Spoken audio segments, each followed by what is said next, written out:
Hello and welcome back. We got even more JoJo, even more Phantom Blood content.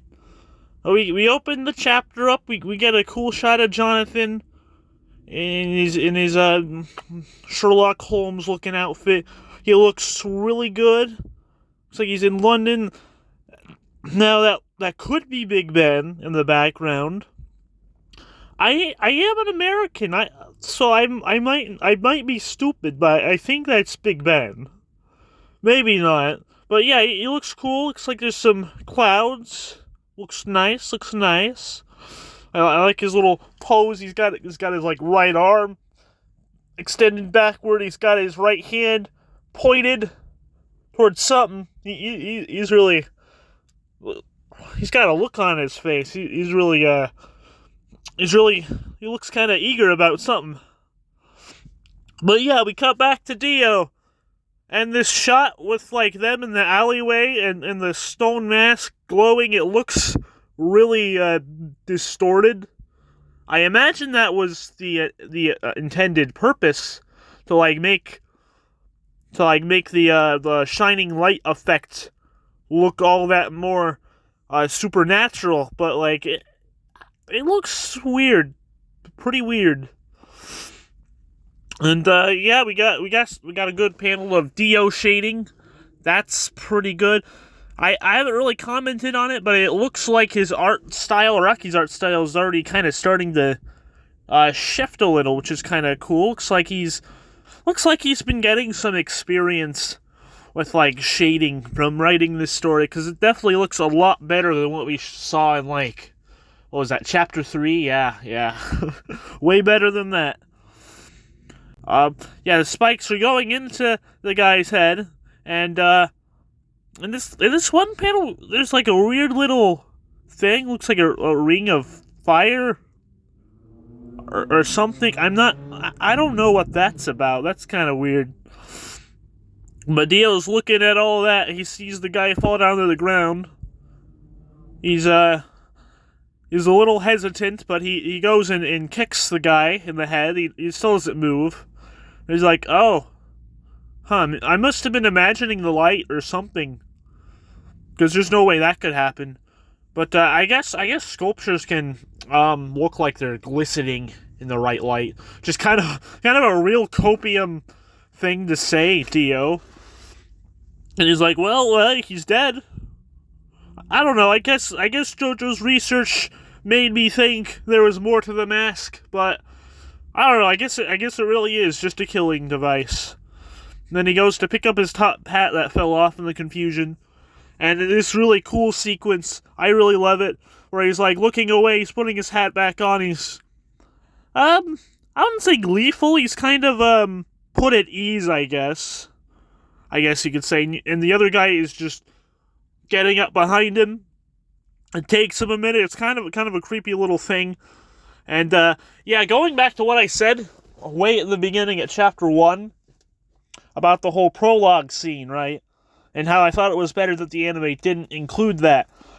This is probably one of the best examples of that, because like you won't have any idea what the stone mask is going to do until Dio tries it on this guy. And then when you see the other guy is getting up, that's like your oh shit moment, right? And you kind of get to have that oh shit moment with Dio. It's pretty cool. But anyways, Dio finally notices something's up. He turns around, and we get this cool shot of his nose. And I know that's a weird thing to comment on, but like his nose looks pretty 3D. In a way that a lot of previous panels have not really shown that way. That makes sense. It looks cool.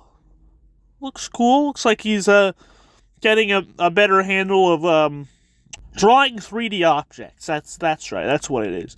He's getting a better feel for drawing 3D objects, it looks like. But yeah, the stone mask falls off the guy. He looks kind of squiggly. In this first panel, he looks squiggly. And he doesn't look as squiggly in the colored scans, but in the black and white, he looks like really squiggly, like around his eyes, his mouth.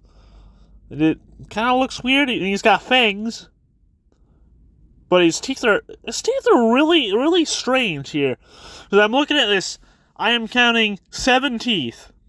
There's probably an 8th, but that's weird. Is it because he lost teeth before? I don't know. I mean, the other panel looks like he has way more than that, but it just looks kind of weird.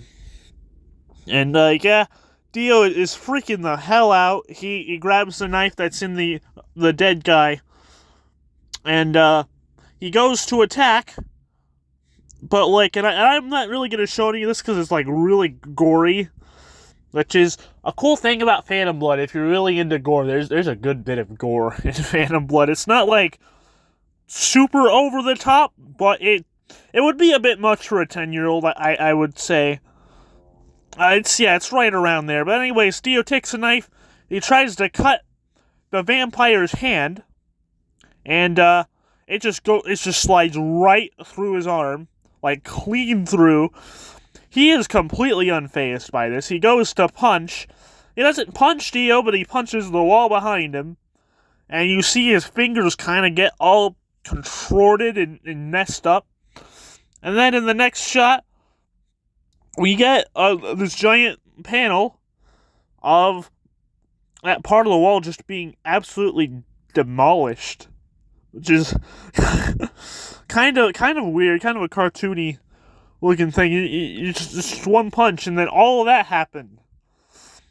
And another really weird thing is that the shock sends Dio flying at like a 90-degree angle. Part 1, everyone.